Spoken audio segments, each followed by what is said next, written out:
storytelling is what I consider to be my religion. And I just mean that that's kind of how we make sense of the madness of reality. It's the way our brain can understand and kind of find meaning in the chaos. Hi, everyone. I'm Amy Devers, and this is Clever. And today I'm talking to Andy J. Pizza. Yes, that one. The Andy J. Pizza that you know and love from his long-running podcast, Creative Pep Talk. And if you don't know and love him yet, just keep listening and you will soon. In addition to Creative Pep Talk, where he gives you the oomph you need to continue on your creative journey by sharing all kinds of wisdom, personal philosophies, and advice from other creatives, he's also a graphic designer, illustrator, and picture book maker. You've probably seen his work with the New York Times, YouTube, Google, Converse, Apple, and Sony, among others. And he's a New York Times best-selling author of books for kids and adults, including Invisible Things and A Pizza with Everything on It. On top of that, he does speaking engagements all over the world, is a father of 3, husband, neurodivergent with ADHD, and a profoundly delightful personality. Funny, thoughtful, perceptive, and self-aware. Here's Andy.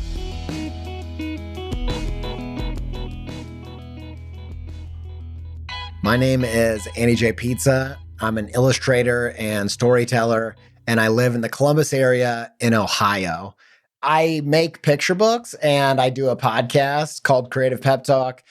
Over the past 15 years, I've done a lot of work as an illustrator as well. You are quite accomplished, and you're also very prolific in terms of distilling your creative practice and all of the things that get you moving and also the things that hold you up. And you share that very generously with your Creative Pep Talk audience. And you've also been through it in terms of finding your own creative voice. And so I really always like to go back to ground zero to figure out like what you were working with. What kind of situation were you born into that then you learned to navigate to become who you are now? So let's go back to your hometown, your family dynamic, and all of that. Yeah, I grew up in the southern half of Indiana and in the suburbs. Both my parents came from pretty poor families. My dad ended up working up. By the time I was kind of a kid or a teenager, we were in the middle class. And then he's been really successful, even more so since I left the house. My mom kind of had the opposite trajectory. They didn't stay together very long. It's kind of a miracle that they procreated whatsoever, or that I exist, because I feel like my DNA is quite unusual in that my dad is this corporate finance guy and my mom is kind of a tragic artist. She struggled with addiction and started several families that she couldn't kind of stick it out with. So I didn't get to see her a lot growing up. I don't see her very much anymore. But even though it's come with a lot of baggage and a lot of like feeling like I'm two people, like trying to even just be one person that is this bag of DNA has been kind of bizarre. Even though that's come with issues, I am on most days pretty happy to be this weird combination of things. My mom and dad stayed together for just a few years, had my older brother and then had me. And then she kind of moved on and did her own thing. I'm insatiably curious about people's upbringings because I feel like it's in adulthood and through creativity that we end up processing all of these emotions that we didn't know what to do with when we were little.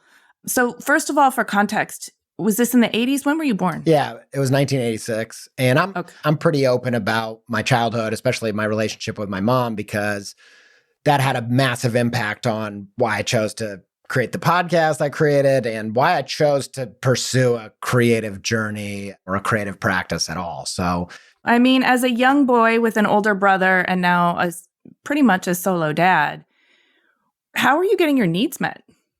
I'll tell you what my therapist would say is that, all of my kind of behaviors, like I just had to do a lot of things like, I'm ADHD. I'm really open about that on the show. And I would say when I was really younger, it would look like going to the nurse a lot just to go, get a break from the classroom or from whatever. And also coping through a lot of self-soothing kind of techniques like drawing. I think that was probably a big part of it.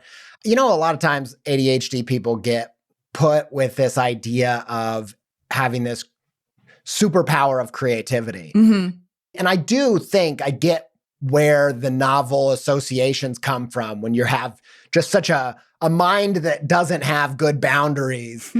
I think that makes sense. But I also wonder how much of it is just the fact that it's the way we survive the boredom of everyday life. It's just we've worked out the muscle of creativity. If we've managed to survive, which not everybody does with it, we've done so by playing games in our head and finding things to think about and creating videos and just, figuring out how to get by. So yeah, I think I was a really needy kid. I was a very needy teenager. And I think part of the way I got through that was probably a lot of misbehaving, we'll say, in quotes. And then also...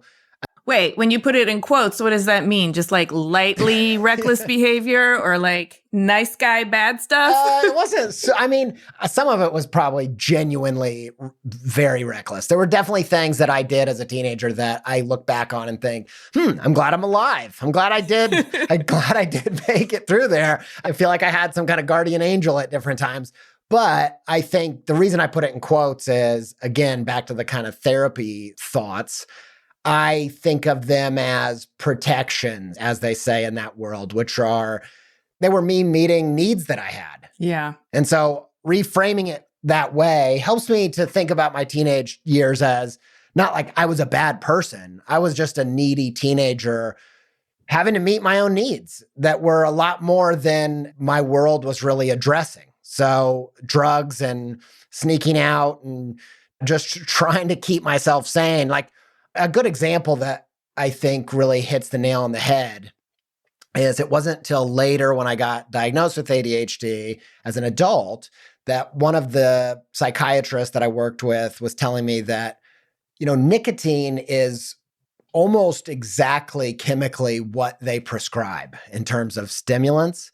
And growing up, by the time I started smoking, I smoked for 5 years, from teenage years to early 20s. And I was smoking as much as I humanly could. Like I just loved, I used to joke like, if I would have found a genie at that time, I would have just told the genie, my first wish is that cigarettes were good for you, because that's just how obsessed I was. But I didn't know I was self-medicating.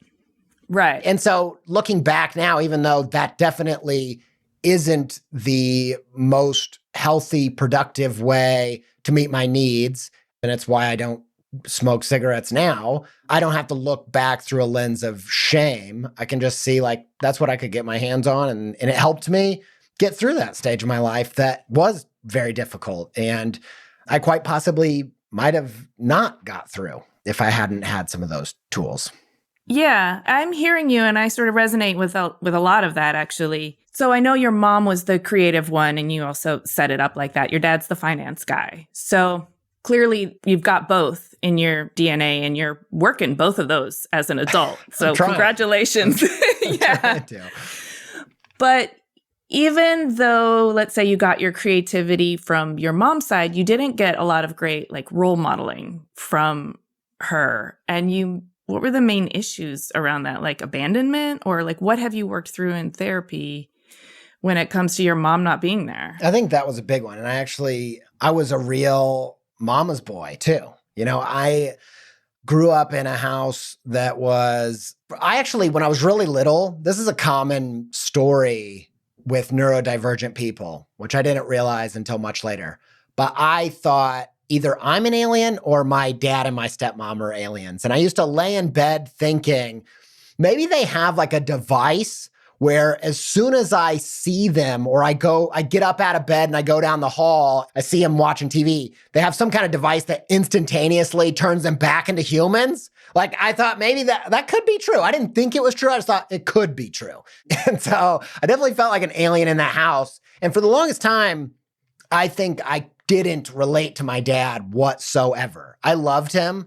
And I think especially for his generation, he was very open about his feelings. He would, shower us with love and affirmation. I'm not saying he was perfect, but I was lucky to have him. It wasn't until much later that I noticed that even though I didn't get his math skills, that I did get a lot of his integrity and kind of intention and strategy. I think I do have a very strategic mind that comes from him. He's a very big business strategist for the company that he's worked for.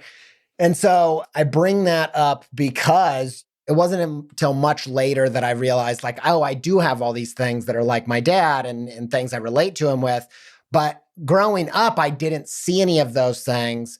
I was growing up in a family that was very corporate America. Like my dad and my stepmom both worked in corporate America, climbing the corporate ladder, math heavy, sports heavy. Like my younger brother is named Jordan after Michael Jordan. Like they're just crazy basketball people. And I am terrible at sports and not interested, can't pay attention. We'd go to these, Indiana Pacer games and I'm just like dancing, watching stuff. Like I would go there and I'd be like, okay, I'm going to watch the game. And then 5 seconds later, I'm like looking at the guys selling cotton candy and just, I just couldn't do it. And so yeah, I think I had a deep awareness that I was so much more like my mom. And in the times I got to spend at my mom's house, I felt so at home and so comfortable, but they were a couple weeks in the summer, sometimes where she lived close enough where I could spend like every other weekend with her, but those were very sporadic because she kind of moved around all over the place. So yeah, I think I was deeply aware even then of like attachment issues. Like I think I was just like, me and my older brother, I think we handled growing up. He had the very much reaction of, I don't need anybody. I'm not going to let anybody in. Yeah. Avoidant. Yes. Avoidant attachment. And I was just that insecure kind of, I need anybody, please. I'll give you everything. Just somebody hug me. I need some love. And I think I had to learn the hard way and learn about boundaries and that kind of thing. And luckily, I think I've had a really secure marriage for 15 years that, we've been best friends and trustworthy confidants. And I think that's helped too. That's wonderful. I love your attitude. I must say that when you go back and review all of these hardships, then they were. I know that they must have been very hard, but you always frame it as though there's a happy ending and you're deeply seated in your happy ending right now. Yeah. And so there's a joyfulness that comes through in even your tragedy. And I think that's a really, really great characteristic. Yeah. I think, again, that's a thing that I get from my dad. And ultimately what I think that is storytelling. And I think I'd say this joke a lot, but there's definitely some truth to it where storytelling is what I consider to be my religion. And I just mean that you only have to have a passing interest in story to start realizing that that's kind of how we make sense of the madness of reality. It's the way our brain can understand and kind of find meaning in the chaos. And I think a strategic mind is particularly interested in storytelling because I think a lot of good storytelling starts with the end in mind and kind of works backwards. And so I think there's a thing about reframing that comes natural to me. And I don't want to misrepresent myself. I'm also a deeply emotional creator who has terrible days where I'm cursing my existence, like that kind of like, I have those days. But I try as often as possible to reground myself in story. And I think the other great thing about story is that if you think about it kind of like an equation of act 1, act 2, act equals act 3, it's not a Pollyanna-ish blind toxic positivity like act 1 and act 2 being where like the conflict is. To get to act 3, you have to integrate them. You have to make them part of the experience. And so even though I think that I do see a lot of purpose in that journey and the pain that I have with my mom, I don't think I just blind myself to the reality of how it's shaped me and how it's a problem that I have that won't really ever fully go away. And also kind of the best possible version of it is this is also what it makes possible. Because one kind of story way that I've thought about it is those same deep pains that feel like these holes that have been dug into your soul end up becoming the well of passion that you have to help others. And it really does.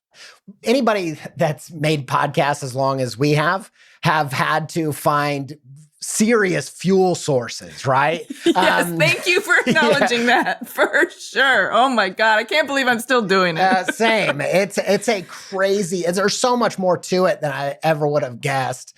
And it's a roller coaster. And I think for me, my relationship to my mom and ADHD and being a creative person and that being such a difficult thing to be in the world is why I can continue to make podcasts, is because if I met my HVAC guy who was a veteran but also it came out that he was ADHD. And as soon as I start putting these pieces together, I can feel the weight of what it feels like to walk through a world that was not built with you in mind. Yeah. And so that pain is an excellent fuel source for creating.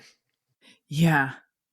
So back to the cigarettes and the teen years, the needy teenage years. Was that also when indie rock became a sort of steady companion for you? Yeah, it did. Looking back, I can see that there was a period of time when I was really little that I loved being like my mom. Then there was a period of time where as I watched her just like her life fall apart, being like her started feeling like a curse. It felt like, okay, so it sucks to be like these kinds of people. And that's what I'm like. And so I think from my late teens into my early 20s, I was trying to get my life together.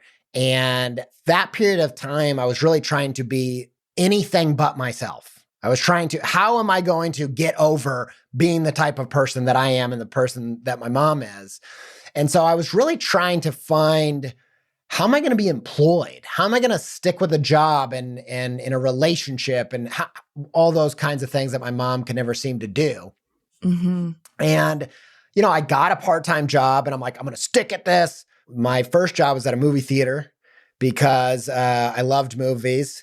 I had a few different roles. So that whenever they would have me at a cashier's box, I would lose tons of money, first of all, and feel tremendous shame because I'm like, I know I can do math. There's just something about the combination of things happening here that means it doesn't matter how much I try, I can't do this. Yeah. And so the times where I would get to like clean up after the movies and stuff and like walk around and do that, it was definitely better.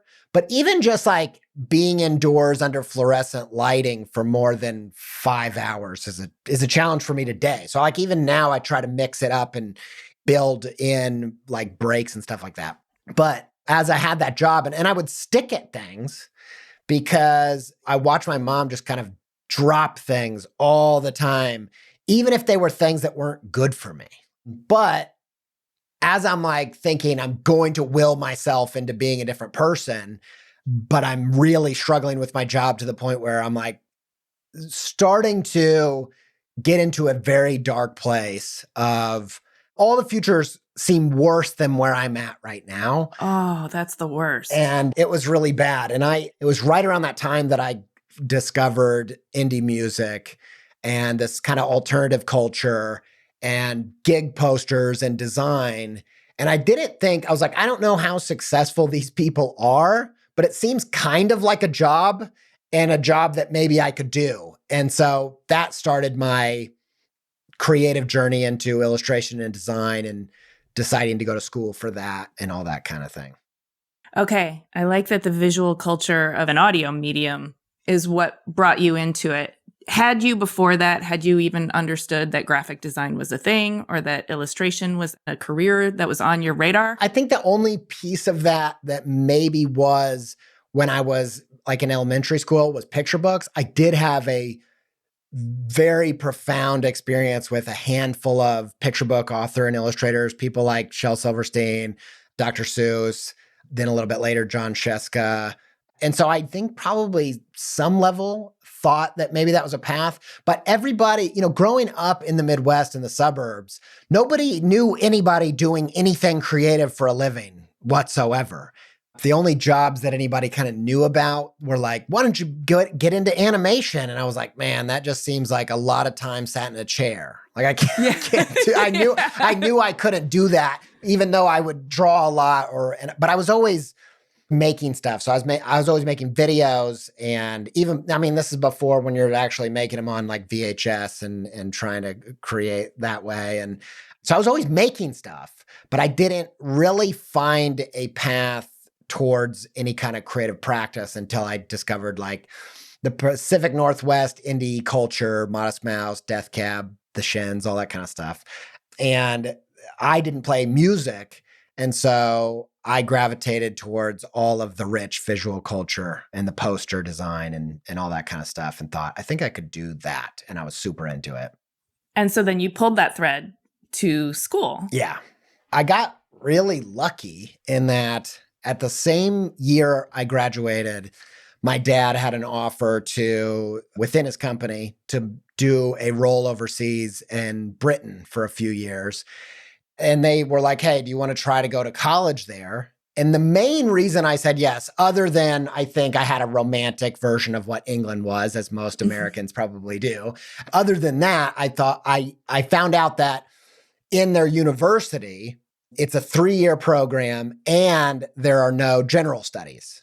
And so I was like, all right, I'm in. Go straight into creative stuff all the time. I am all in. And I'm really glad I did that, because I don't know. Who knows if I would have survived the college years in America and the math courses with that much freedom. Like, yeah. I can't imagine myself going to those classes. But yeah, that really worked out. So I went to a school in the north of England, Huddersfield University. And yeah, it worked out really, really well. Is this also where you met your wife? Yeah. So we both went to that school. Mm-hmm. We both were doing creative subjects. She did fiber art. We met doing a different type of art. I don't know if you're familiar with this art form. It's sandwich art.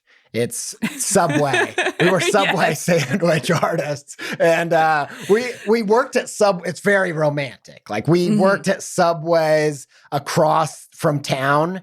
And so there were a few times where I like met her in passing. The stores came together to do like a sandwich off and to win a bike that had a big Subway graphic on it. And so I met her once, like then, and maybe one other time, but it wasn't until our final year that she ended up taking some shifts over at our Subway over the summer. I think at the time, because of the stuff with my mom, like in high school and all that, I dated a ton, and I was just like very interested in having a girlfriend. And so when I went to college and I got into art and I got serious about life, I really quit dating. And I really kind of thought, I don't really know if I am feeling like any of this romantic stuff is a thing. I think it's kind of like a Hollywood thing. And I kind of really didn't believe in like, romantic love. Then I met her and we fell harder in love than I've ever seen two people fall in love.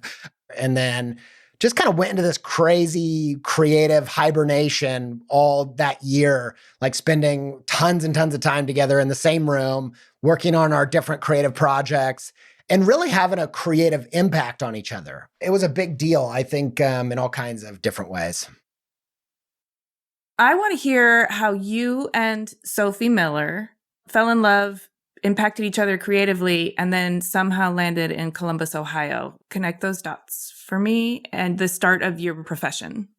One of the things that really has defined our relationship, I mean, both as partners, but also parents and then creative collaborators, is I have all of this energy and I want to start things and I have a million ideas and I'm not great at finishing things. And I also have a hard time choosing a path.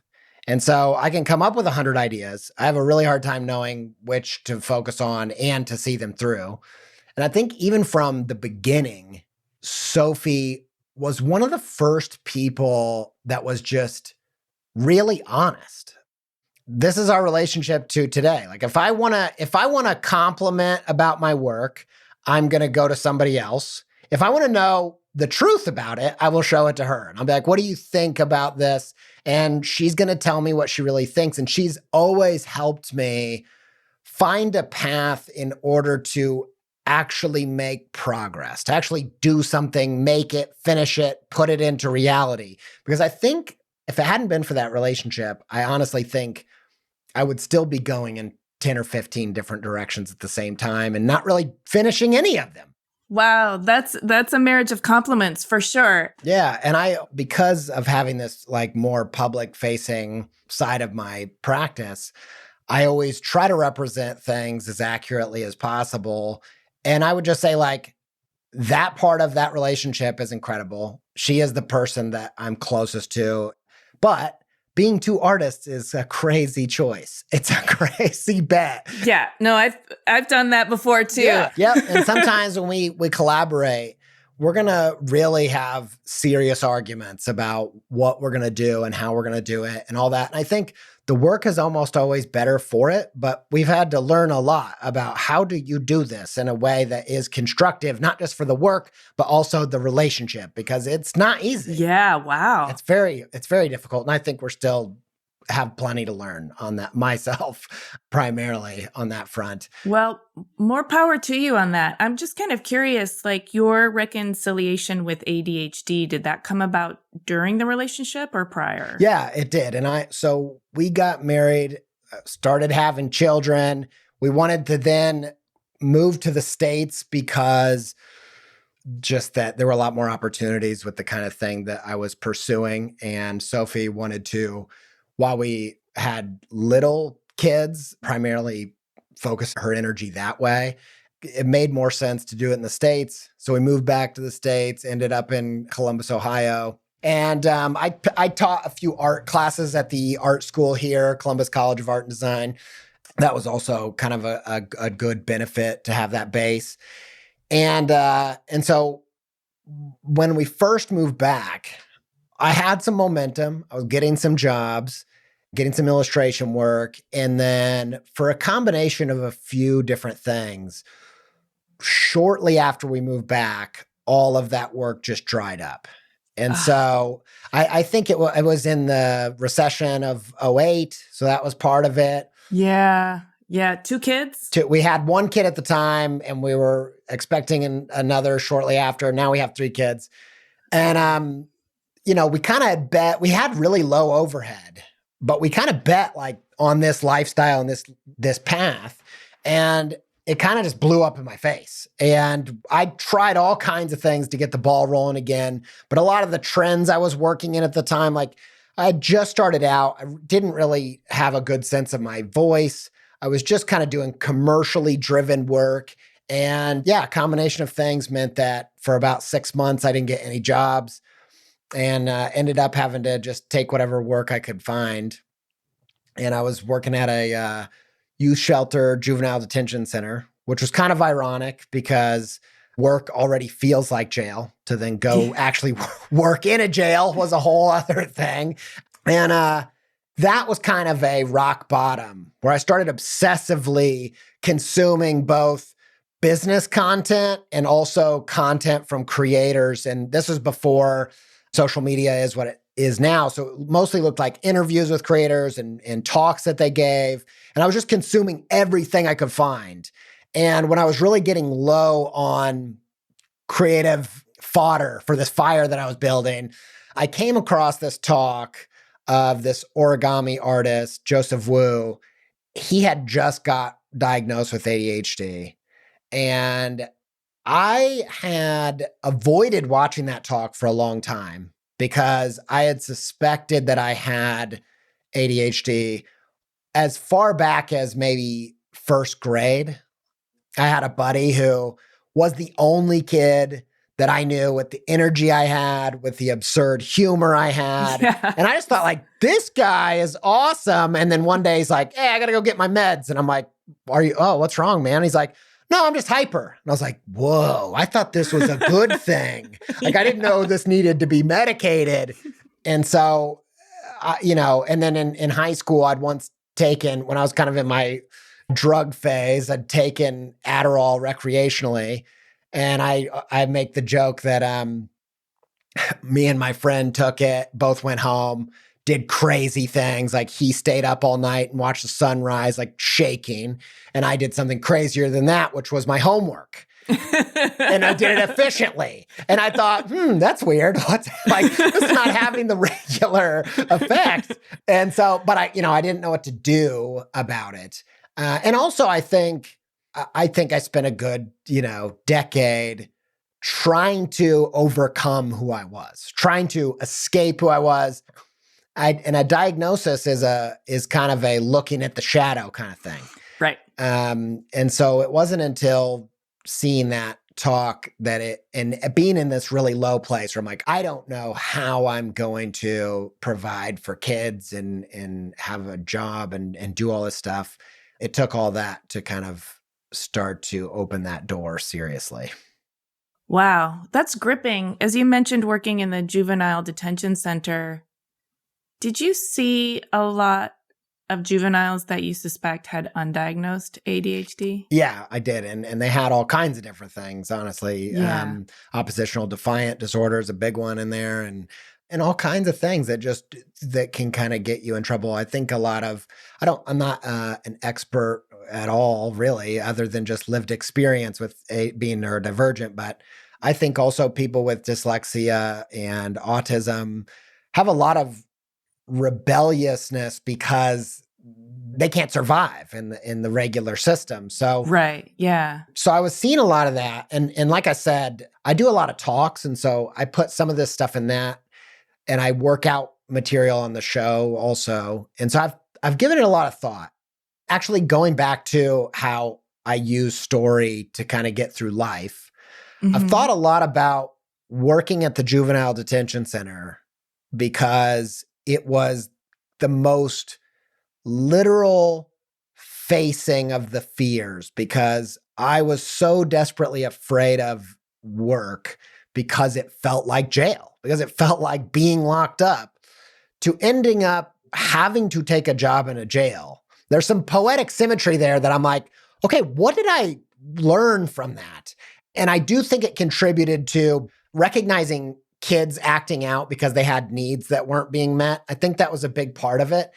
But I think ultimately my biggest takeaway with ADHD, and I think the thing that really changed my life, was a change in my lens on how I saw myself and how I saw people, from being the better version of yourself and growing won't happen from seeing yourself as a bad thing that needs to be crushed, versus seeing something with potential that's ultimately good that needs directing and channeling, but also cultivating. Right. Yeah. And I think the thing that I saw at that job, it was almost like working in an experiment, because I took that job, partially because I didn't have any other choice, but also because I thought I was taking a job at the youth shelter. And the youth shelter is a different side of this building where they take in kids because every kid deserves to have a roof over their head. And so when a teenager, their life at home wasn't suitable, or they were homeless or whatever, they would be taken to the youth shelter because they deserve the dignity and respect to have a place to live. And so I thought I was taking that job. But what I found out later was you actually were required to take shifts on the other side of the building, which was the juvenile detention center. And I avoided that as long as possible because I knew it's like, this is, fluorescent lighting, almost no windows, locked up for 10 hours at a time. And I avoided as much as possible. But I'm glad I had to go through that, because what I realized was they were the same kids. So the kids that were at the youth shelter would end up in the detention center, and the detention center would end up in the youth shelter. And the narrative that everybody knew from working there was their behavior is determined by not who they are, but which wing they're in. And I realized they could be in the exact same place, and how they dealt with it would be different depending on why they thought they were in the position that they were in. Were they in the position they were in because they were a good thing that deserved to be taken care of? Or were they there because they were a bad thing that needed to be locked up? Wow, that's profound. And so I think there was this big, I was watching like, oh, it's not the person. It has so much to do with how they see themselves and how they see their circumstance. And again, I don't think I had words for it until I started digging into that later, but I think that contributed to being willing to look at myself in the mirror and kind of think about, well, why do I have these struggles? Why do I have these needs? And then as I started diving into the ADHD stuff, I also saw like my mom. And so, growing up, the narrative around my mom was she's bad. I don't think my dad, to my dad's credit, he was never one of the people saying that narrative. Everybody else was. And he really had a lot of good reasons to say that. He probably had been hurt by her more than anybody else other than me and my brother. But the narrative around my mom was she can't stick to anything. She's a bad person. She's abandoned 2 families. She's never been able to keep a job.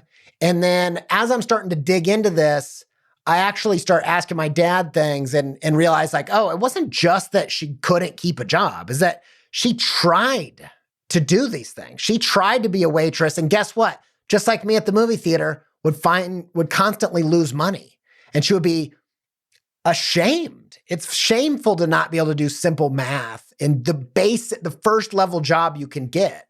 And so I started to realize that like, oh, she's not failing at who she is. She's not failing because of who she is. She's failing because she's trying to be something she isn't. Yeah. Yeah. And I think all of that, so she's working against her nature. Yeah. And her strengths. And so, yeah, I think my biggest thing as an artist and kind of the work that I'm exploring doing next is really about a fundamental shift from a negative personal psychology to a positive one, because I do think it has a huge shift and a benefit. Yeah. So you changed your whole lens. I'm curious about this journey you went on in terms of being willing to face your fears and look at the shadow side, and how you approached that, where you found the courage to stay on that journey. Like, were you having epiphanies along the way? That's the thing about that journey, is it's incredibly uncomfortable, but when you find aspects that you really relate with, it also feels like, oh my God, this puzzle that I thought was unsolvable now has a potential solution. I just need to look at it differently. And that's amazing.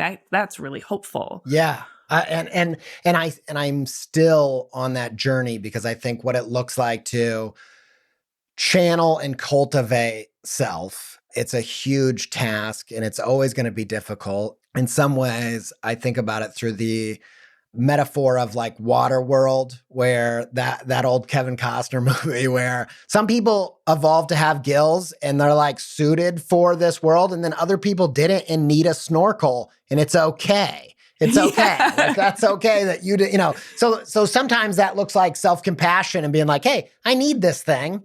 It's maybe not the ideal thing, or maybe it'd be good if I didn't need this, but I do. And so self-compassion, I think, looks like that. But ultimately, working through this as a story, the line that is kind of one of my favorite things that's come up in writing and doing talks on it is I can look back and see this was a massive turning point for my creative practice.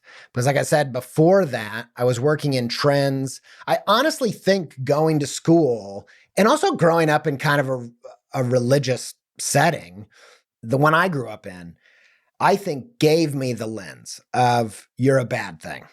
And you are a thing that needs to be controlled, repressed, and whatever. And that's how you're going to get to be acceptable. Even going to school for art, I think it was a conflict of like, okay, how can you make art and not want to look inside? And so I think I always felt complicated around that. Whereas once I started this path, I started to be able to be more curious about myself. And I think that's a thing that happens with the shadow kind of side in general, is if you're not willing to look at that side of yourself, you're really missing everything. You're missing all kinds of things that you don't even know that you're missing. And the line that I wrote that is kind of central to wherever this project goes, art is this self-expression. And you can't make self-expression that you love if you hate the thing that it expresses. You can't hate yourself and make art that you love. And so I think that this shift was also the beginning of finding a more authentic path to a style and a substance and stories that were more truly mine. Yeah. And so I think that that journey also went hand in hand and was a big ongoing breakthrough for me as a creator. I love it. It sounds like it's a part of your practice now, a part of your process. And from there, your career really has taken off. Yeah. I do just want to highlight for our listeners that you've become really good at what you do, and you've Thanks. been working steadily, illustrating kids' books and illustrations for Apple and New York Times and Nickelodeon, and recently released a book called Invisible Things, which is just a delightful catalog of invisible abstract forces and feelings and things that can't really be described visually, and yet having your visual characters represent them helps us understand them better, helps us name them, and helps us feel also, well, if somebody drew grief like this, then grief is natural, grief is okay, and grief is not necessarily an enemy that needs to be avoided. It's just a different kind of friendship. Yeah, that's a project that's been in the works that has been a collaboration with me and Sophie since I started it, since I came up with the first one. She came up with the second one all the way back in probably over 10 years ago. And then it was released as a picture book last year. And yeah, I think that there are these like social emotional applications for kids, things like emotional distance. That's a thing that's really useful when processing emotions, is trying to get kids to not say, I'm anxious, like identifying with your anxiety, rather than saying, I'm having anxiety.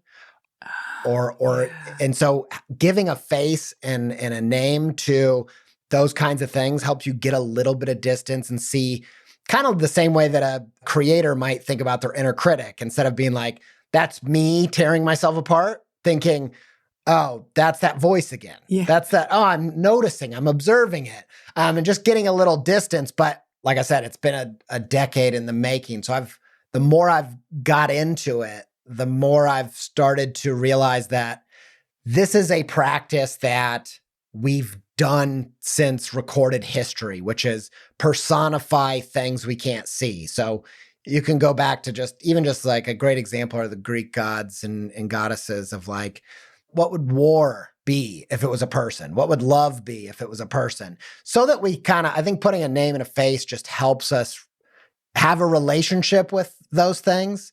It's the same thing as the thing I said at the start, which was the protections, the idea of like making friends with the addict part of myself. Like that actually is, again, it's a type of positive psychology, of not to be confused with toxic positivity. Yes. Those are actually very different things.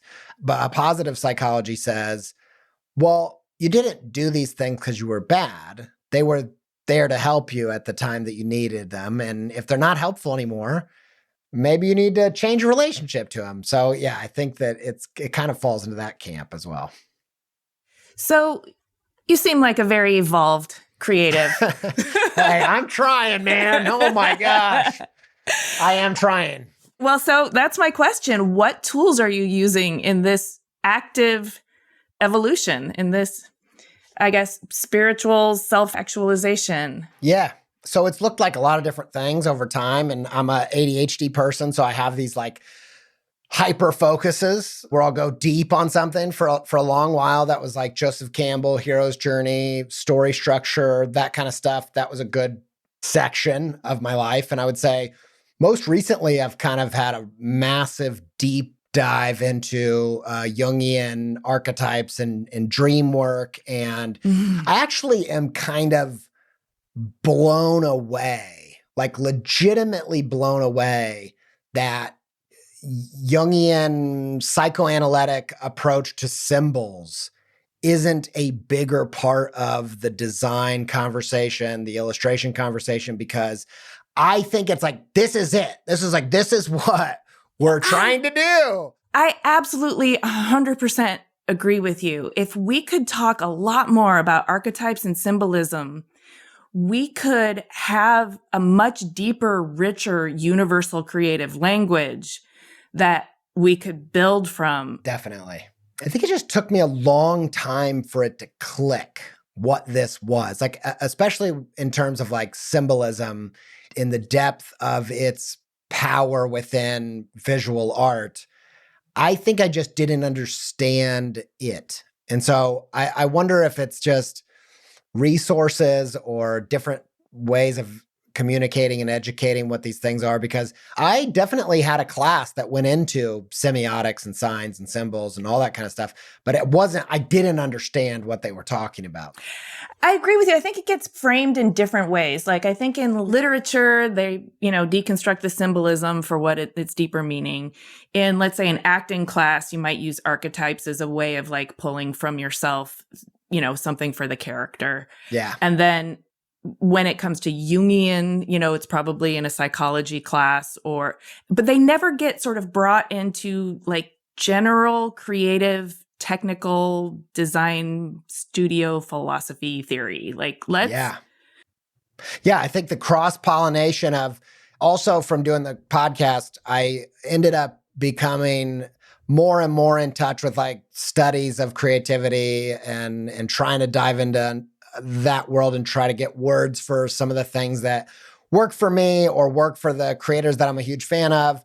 And one of the things they talk a lot about is the cross-pollination of different disciplines, right? Yeah. So I think that it would be really powerful. But then also beyond creativity, what I've loved about depth psychology is there are a lot of frameworks that are very non-dual, kind of seasonal approach to life. I think one of the things that has fallen short in some of the philosophies that were given to me growing up were that they didn't account for, you need different things at different times of your life. And so when you're in your late teens, early 20s, or, all the way to 30s for me, you do need ego formation, hero's journey, become the individual, find what you're good at, do that kind of thing. But then you can become the kind of like hero that just wants to know where the next dragon is until you get killed. Like, if I think of it through a creative lens, there's an obsession with this phase, like 18 to 25. And so it's all about, how do you stay there? How do you stay at your peak and your, whatever it is? And I think instead of saying, okay, having an idea of the seasons of life, like, it ends up feeling like kids arguing about summer's best, winter's best. None of them are best. There's a time for each one. And I do think, even in living in England, I felt like they seem to have a better sense of, well, like, here's what's good about being in your 40s. And that's a generalization, and it could just be the people that I knew. But I definitely think there's kind of an obsession with the hero's journey. There's an obsession with this phase in your life where you're becoming a master at being an individual and being part of the team and being part of the community is seen as something that's slowing you down. That's going to hurt you. That's going to hold you back. That's going to tame you, whatever. There's a good book I just finished. I've read 2 books on the heroine's journey. The most recent one is by Gail Carriger. And that book goes deep into like the hero's journey is typically about becoming an individual, not receiving help. Any type of connection is trying to weaken you. And then she's making the point that the heroine's journey, and she's not even, it's not gender-based. It's not sex-based. It's just kind of 2 different energies and 2 different ways of thinking about them. Yeah. Throughout storytelling throughout time. And you can identify any type of gender and go on a heroine's journey. And a heroine's journey is learning to ask for help as a strength. Finding connection is a strength. Yeah. Networking is a strength. Isolation is where you're weak. And so I wish that we had more access to a more non-binary, non-dual way of going through life where it's either you either think this or you think that, because you need different things at different times. Absolutely. I also think that the hero's journey is a really powerful story. Yes. But the heroine's journey, which I'm going to read those books, Yeah. Please send me the links. It's, if you think of a community and if it's only competition within the community, then the community destroys itself. Exactly. But if the community is interdependent and supports itself, then the whole community stands a chance of not just elevating everyone within the community, but expanding and becoming a self-sustaining ecosystem that's harmonious and diverse. And so I often think about that and how, particularly in this Western US capitalistic culture, we've created a way of being that is about like dominating nature and subverting it rather than coexisting and living in a synergistic environment with nature and animals. And factory farming is just fucking ridiculous. Like, why? It's a violent, hyper individualist way of being. And I think what's interesting is that you need both at different times. There are times when falling into the society is a sickness. Yeah. There is a time where you have to break the mold. It needs to ebb and flow. And I think I feel very grateful for my time in the UK. And I try not to generalize that because I lived in the north of England. So I was hours away from London. My experience is extremely limited, but it felt very much more like the we-centered versus the me-centered. Like when it came to like COVID, people tended to all agree like this is what we're doing and we're all doing it. And again, this is just my own take. I don't even know if there's any weight to it. But when you watch reality TV in America or like a game show, like the American equivalent of British Bake Off, it feels like typically the standout, like celebrated person is the most individual. They're like, we've never, like the charisma and the so unique. Right. Whereas if you go with British Bake Off, I feel like at first I would be like, what's happening where the people they're championing are like, you're the most British. You're like the most like all of us. And you're like, I was like, what the? I've never seen people get celebrated for being the most epitome of normal. Like, and so it's, but so I think that, I think there's a give and take. And I think right now it feels like in America, and I'm not qualified to say it, but I do feel like it's grounded on a hyper individualism that it'd be good to get some heroines' journeys. Yeah. I agree. I've started paying attention to masculine and feminine energy as you were talking about. Like we all have both, right? And so yes, exactly. I think one of the things we could as Americans be a lot better at is identifying both within ourselves and working with it to balance it harmoniously, right? So we know when to be receptive and we know when to be directive. And we also appreciate being directive because we've gotten an intuitive hit or something that's a little bit more feminine. And I feel like we'd all be sort of, I don't know, a little more peaceful and centered and probably precise if we were to be able to master both of those sides. Very much so. And I'll just do one more plug for Jungian psychology because if you go read his original stuff, there are ways in which it's very much a product of its time and some of the masculine, feminine conversation is lacking and not super evolved and nuanced. However, no matter how you think about yourself, there comes a phase where after the hero's journey is integrating the opposite side. So the union of opposites. So whether you've lived a very masculine journey or a feminine journey, there's going to come a time where you need to integrate the anima or the animus, the inner feminine or the inner masculine, and that becomes a whole other phase. And so, yeah, I agree with you. Like, I think. Is that where you are right now? That's where I'm at. That is where I'm at. Yeah, that's where I'm at. I'm trying to figure out the heroine's journey because I want to build team and I want to be a collaborator. And I think doing the book with my wife was a big part of that, of like, I don't want to do all this stuff alone because according to Gail Carriger, the hero's journey ends with them sacrificing themselves and being alone. And so I don't want that. I don't know anybody that does. That's not where I want to end up. It's like it's been written. You can see how it's going to end. Or is that the ending you want? Yeah, exactly. So I'm trying to figure out some of the other, because that's not where I'm trying to go. Well, I would love to join you on this heroine's piece of the journey. Yeah. I love what you're doing. I'm so glad you're putting it out in the world. I know podcasting can be kind of lonely, and also having a studio to yourself can be kind of lonely, but it's very clear to me that there is a generosity in how you're living your life and everything that you're putting out into the world. And so I just want to thank you for that. I think it's awesome. Hey, same to you. You've been doing a lot of giving freely with the podcast you've created and been a part of for all this time. And I think you probably have no idea the amount of people that you've kept company. And that really matters. So thanks for letting me be part of it too. Hey, thanks so much for listening. For a transcript of this episode and more about Andy, including links and images of his work, head to our website, cleverpodcast.com.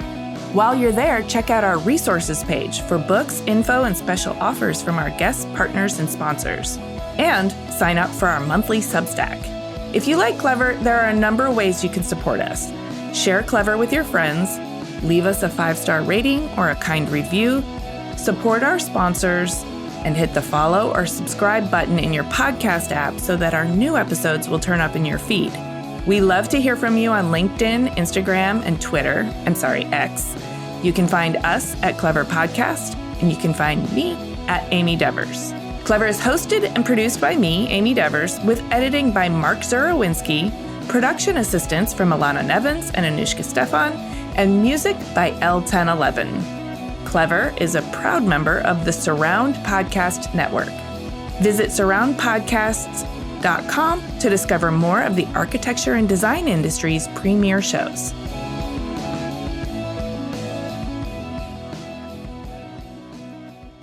Some people evolved to have gills and they're like suited for this world, and then other people didn't and need a snorkel, and it's okay.